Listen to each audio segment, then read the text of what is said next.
Hey, leaders and learners, Leonard Geddes here, founder of the LearnWell projects, where my mission is to make learning more visible, more manageable, and more effective. So earlier this week, I gave a presentation to an online audience entitled The Bermuda Triangle of Student Success. We had over 100 participants from colleges and universities throughout North America, and the response to the material was so positive that I'm providing a brief overview of the presentation as it explores a distressing phenomenon that has become far too common today. The presentation uses the Bermuda Triangle as a metaphor to explain how and why students routinely perform poorly on exams. If you've ever wondered why so many college students perform poorly on exams, then you definitely got to check this out. If you have theories about why so many students underperform on college exams, then this presentation will challenge or maybe provide some research-backed support to your theories. And if you participated in the live session, after reflecting on this session, I added a few extra elements to this overview that will help maybe clarify things even further for you. And lastly, I should say that I'm going to provide an extended presentation on this topic on April 3rd. So look for more information on that, which you can find on the LearnWell Projects website at thelearnwellprojects.com. You can go to the Insights blog post and you'll find the article on the Bermuda Triangle. So let's get right to the show. Now, this presentation is an extension of a post that I put on my blog titled Insights. So I'm going to read the opening of the post just to set the tone for the presentation. So here we go. You've likely heard of the Bermuda Triangle, that mysterious stretch of the North Atlantic where ships and planes are said to vanish without a trace. It's an urban legend that captures the imagination, hinting at unexplained disappearances and baffling phenomena. Well, during exams, especially during the midterm season, a similar pattern emerges in classrooms, a scenario that many can relate to. Students come in to take their exams and leave with a look of bewilderment. They thought they were prepared, only to have their hopes crushed against the rocky shores of reality. This gap, the Bermuda Triangle of student success, is where students' confidence, understanding, and performance get lost. So this is the area of the Bermuda Triangle that we may be familiar with. And the Bermuda Triangle is an illustrative metaphor to explain why students' study efforts don't actually prepare them for the outcomes their exams are assessing. Despite their best efforts and instructors providing things like study guides, test maps, and so forth, students routinely succumb to the Bermuda Triangle with their hopes of high performance mysteriously vanishing into thin air. So what is this Bermuda Triangle? It's a place where unexplainable occurrences happen. Plane signals get mixed up and strangely, they vanish. Ships become shipwrecked without explanation. And so in this triangular shaped area, there's been just mystifying things that happen where planes and ships and people just seem to go missing. Likewise, with students, we have our own version of the Bermuda Triangle in academic success. And this research study sort of paints the perfect picture of what happens with students. So in this study, which you can see at the bottom of the screen here, these college professors asked students 3 questions after they had taken a test, but before they received their grades back from that test. And the first question was, how well do you think you did? How well do you think you knew the material for this test? And as you can see by the orange line here, they were looking at students' perceived mastery of the material. How well do they think they mastered the material that this test was covering? And then the second question they asked them was, how well do you think you scored on this test? So in this question, they were looking for students' predictions about their performance. And as you can see indicated in the blue line here. And then another question they asked, which isn't reflected in this particular graph, is how do you think you did compared to your peers? But what you do see here is their students' actual scores broken down in quartiles, bottom, second, third, and top. And the Bermuda Triangle is this area here where students perceived mastery of material and perceived test performance far outweigh their actual performance. This is a common occurrence in higher education.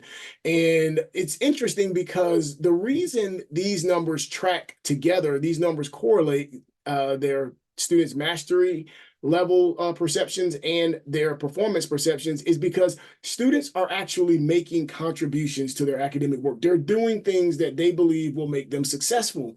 And as a result of that, they build a sense of confidence and competence that they believe will translate into high test performance. But as you can see, this gap occurs between, this disparity occurs between their actual test performance and their perceptions.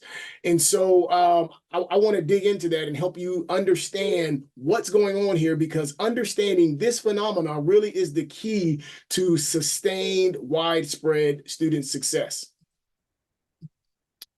So first, I always like to start my sessions with us being able to hear from students, because students are actually so important vessels for their own messages. So I'm going to share a little clip.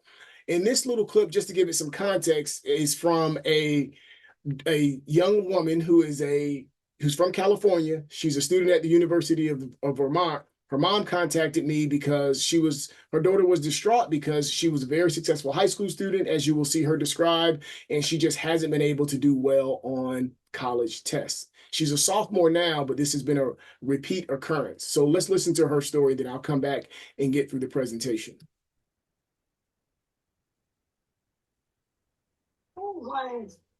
I mean, of course, I had to like study and everything, but at least compared to college, high school was generally easy because I could feel the correlation between putting in effort and getting good grades.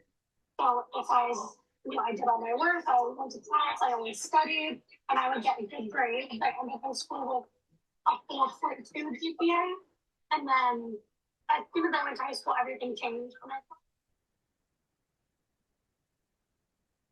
So I wasn't getting very good grades in that, and I assumed it was just because it wasn't the right major for me. And I did end up switching to business, and I absolutely love it. But I noticed I'm still getting very bad grades on exams specifically. Like if I have projects, homework, anything like that, 100 every time, like it's easy.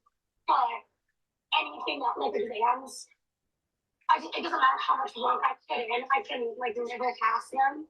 And I would just feel very deceiving compared to high school where, again, if I worked hard, I get good grades. It's like there's no correlation in college. So I'll pause right here and just share that her story is very common, and it's one of the reasons I wrote my book on how to successfully transition students into college from traps to triumph. And just briefly, I'll share that the book exposes 3 categories of what I've called transition traps that students fall into, I should say high school graduates fall into when they come into college. I use high school graduates because one of the key points of the book is that when we enroll students in higher education, we're often looking at the things that they may be deficient in. Maybe they didn't have certain knowledge that they were exposed to, so they may have a knowledge gap, or maybe they didn't have certain efforts or certain things like that going on. However, what I've discovered is that it's not the things that students did wrong in high school or that we perceive are deficits. It's actually the successes that they had in high school that actually set them up for failure in college or for them to fall into these transition traps. So the book explores this in a much deeper way, and I'll refer to tidbits of the book as we go through, but this presentation isn't designed to highlight the book, but I felt it was necessary to make sure that I made the audience aware that you can find out more about that on the book. And I should say that this student did take AP courses, because whenever I talk to educators or parents, they often will try to, get over the point by saying, well, if they took AP courses or took IB courses, then they would do better. And that's actually not the case that I found in my book. And I share some research into that as well. So moving along, and let's deconstruct this student's experience. So a couple of things stand out, and I always like to start with high school because high school is the prologue for college. And so it's hard to understand students' success in college unless you have accurate understandings of what happened in high school. So in high school, this student is saying that she saw a direct correlation between the effort she put in and the grades that she received. And also, she was very studious. Her mother affirmed that she attended class, did all the assignments, so on and so forth. In my book, I call this the conveyor belt system. In high school, she stayed on the conveyor belt. She did all that she was supposed to do. She was a bright student, and so she was rewarded by that. In fact, she made a 4.2 GPA, which to her and her family and everyone else affirmed her college readiness. So looking even closer, the student revealed a key point that I think is often overlooked that I need to hone in on. One is that her scores, she said she scores consistently hundreds on homework, quizzes, projects, etc. Her mother affirmed this. When it comes to those things, she does very well. However, she makes poor grades on exams. That's an important distinction to make, because that shows that she's doing some work that is providing some type of knowledge base for her, but that knowledge base isn't translating to success on exams. And there are three fails that I think we tend to make in higher education when it comes to addressing this issue. Well, before I share that, let me say an important point the student made is she said, it doesn't matter how much work I put in, I can never pass my exams. I feel defeated compared to feeling rewarded for my effort in high school. So this is a case where effort does not produce success. And we have to process that as in higher education, because so often we just encourage students to work harder, study X amount of hours for every hour you're in this class. And when students do that, they automatically expect to be rewarded by good grades, but there's a little more nuance that's necessary in order to really position students for success. So the three fails that I explored in the presentation is that one is that we try to get students to apply more effort, and that doesn't work. And then we also try to match students up with academic supports, tutoring, coaches, supplemental instructors, which are all useful. I come out of the learning, a part of my career is in the learning assistance fields, and I value that. I'll talk a little bit about that later. But unless we address these transition traps, then all these other things are going to fall short. And then the other one is that the student mentioned is that she switched majors, which I'm glad she pointed that out, because oftentimes institutions will say, oh, if we get students in the right major, if we advise them into the right major, then they will be successful. And as you can see, she was in something that she claims she loved, but it still wasn't sufficient to actually help boost her test performance. So we're going to look at why that happens. So again, examining quickly a classroom, the way it works is a professor or an educator, someone who's knowledgeable about a topic, shares information with a class. And as you can see by the vari-colored thought bubble, students leave class with varying levels of understanding of that material. Now, they don't know their levels of understanding because they don't know the full extent of the material as the professor does.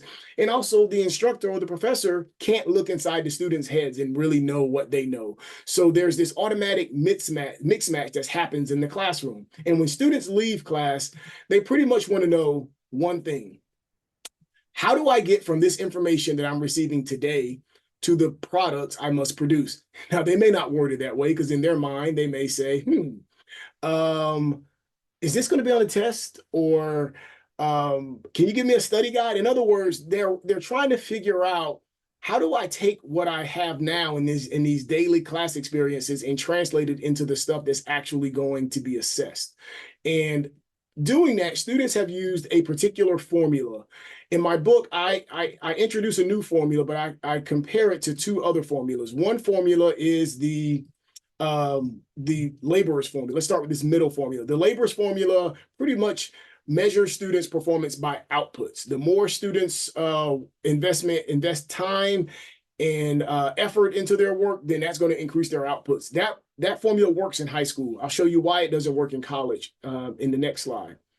And then the engagement formula was introduced by Dr. Cal Newport, who is a professor and an author, has a lot of really good stuff, wrote the book Deep Work, if you're familiar with his work. And he has a book that's called How to Make Straight A's in College, or something along those lines. And in his book, he interviewed several high-performing students at some of the elite colleges and universities, and they claimed that the biggest difference between them and their peers was intensity. Now, I believe this was a mischaracterization of their experience, because as I always say when I work with students are honest, but not always necessarily accurate. So they probably didn't have the proper words to describe their experience, but intensity alone is not sufficient because unfocused intensity just leads to more unproductiveness. And so I introduced this learner's formula, which is a metacognitive based formula. And it basically says that productive learning, which is learning that is both efficient, saves time, and effective, gets the right things done, requires students to interact with the right content with the appropriate cognition for a sufficient matter of time. Can't go further into that now, so let's move ahead. So the laborer's formula that I mentioned works in high school, but it stops working in college for a very specific reason that I think has been unexplored until I sort of discovered it when working with students. One is that in high school, the inputs that students receive daily in class are very similar to the outputs that are being assessed. And so that's that conveyor belt system that I talk about in my book. And I don't mean that as a pejorative about high schools. I've worked with a number of high schools, so on and so forth. And in college, you have a completely different dynamic where the outcomes that students are being assessed on are very different from the daily inputs they receive in class. That means in class, students are receiving instruction, they're receiving notes, so on and so forth. And even if they know all of those things, that material is qualitatively different than the outcomes that are actually being assessed on their assessments.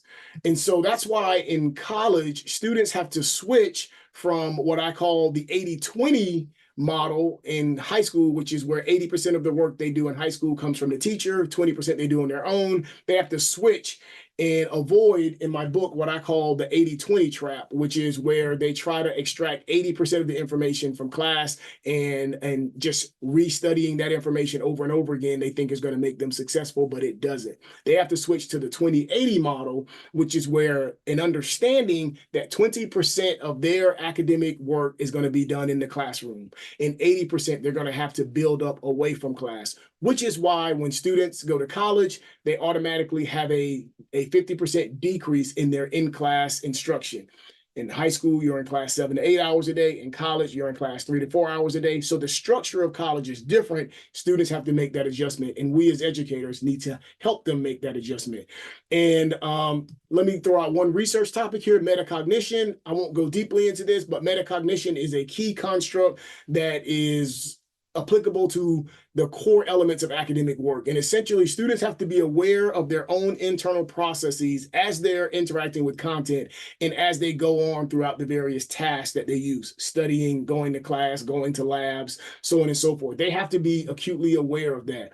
And here's how this gap happens that I explored, that Bermuda Triangle gap. So let's say we all are students, right? And we are in this chemistry course, and this might be the material that an instructor or professor is going to cover over a period of weeks leading up to an exam.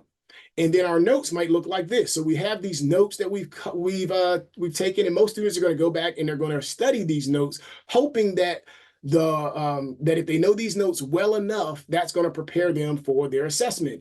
And so as you can see, the students get happy as they build a sense of confidence. Now, research suggests that this confidence is built from two factors. One, students have what's called judgments of learning, and they have feelings of knowing. And these sort of feelings build up in them as they interact with the content, and they develop what I call students' knowledge confirmation system. And that's that sense of readiness that they feel when they go into the exam. So like this student on the screen, she feels ready. She's put the time in. She's built up something. She knows that she knows something, but then she gets to the exam, and the exam is based on this type of material. Now, these are not exam questions. These are actually the core, broader outcomes of the course. And this is what the test, if a course is well constructed, the course is assessing, all the assessments are assessing the degree to which students can generate these outcomes. And so let me show you that difference more closely. So a student may study all of this and have copious notes on these, know those notes well, and then only to get over here and realize that all of this knowledge doesn't necessarily easily convert to these outcomes. And that's how that gap is produced.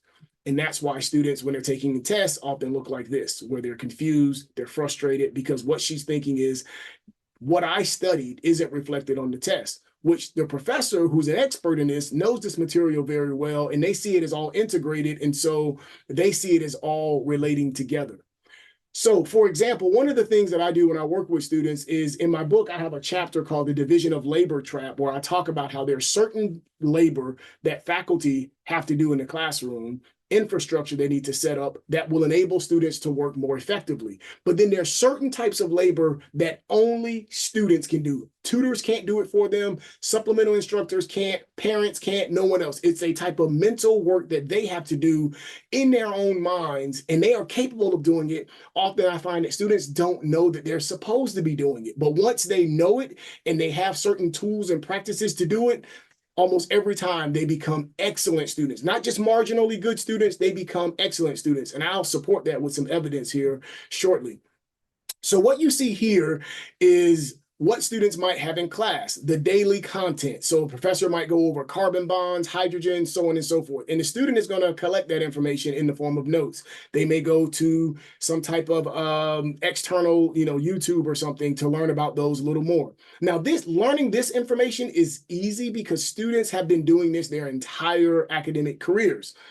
However, what's also a component of the course is these structures, these concepts that are more embedded into the course. And so deep learning, which is the type of learning that students have to engage in college, entails establishing relationships among the daily content of the course, the embedded course concepts, and the overall broader course learning outcomes.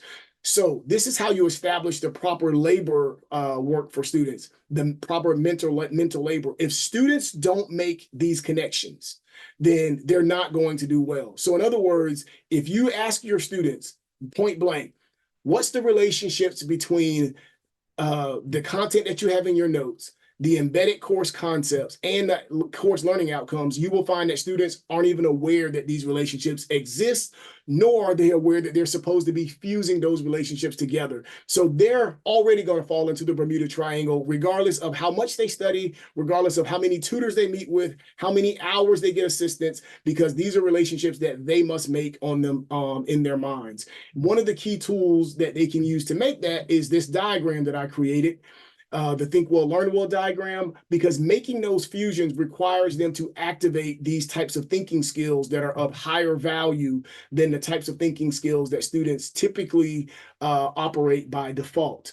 And so this diagram teaches them one core skill that I'll introduce now. I won't be able to go into detail on it, but if you go to my YouTube site, I do have some animated videos on it. It's called differentiating their thinking skills. This is a core threshold skill that all students need in order to do complex academic work, like the kinds they see in college or the kinds that they're going to do in the working world. And unfortunately, this skill is not taught. I've taught it to hundreds, if not thousands, of students and educators over the years, and it's a game changer. It really does unlock students' potentials and unleashes them to really perform at high levels. So, let's look at what the world looks like sort of when students have this skill in place and when they can make those key relationships and when the triangle is no longer an issue. One of the things that we see that I shared in the presentation is that you see a reduction in redundant reteaching. So many courses that I observe, faculty are just reteaching because students want them to do so and they're responding to that demand. But this only limits the opportunity for in-depth teaching and it reinforces unproductive learning strategies. Another one is I see a misapplication of academic support. Students remain dependent on external help, hindering their development of self-sufficiency as a learner. So oftentimes I'll see students who will have a tutor on a retainer. They have a tutor every semester, or they're seeing a coach constantly.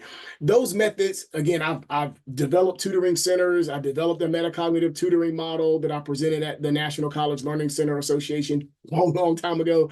And so I'm a big believer in that. I'm a big believer in the learning assistance profession. I think it is the key to really unlocking student success because they have the ability to interact with students in a way that no one else can on the campus. However, what I've seen oftentimes is that this support is misapplied, where students are trying to tutor their way to success or trying to, get some type of coach or something to help them along the way. And again, there's only certain things that they can do. And then there's a type of labor that students have to do.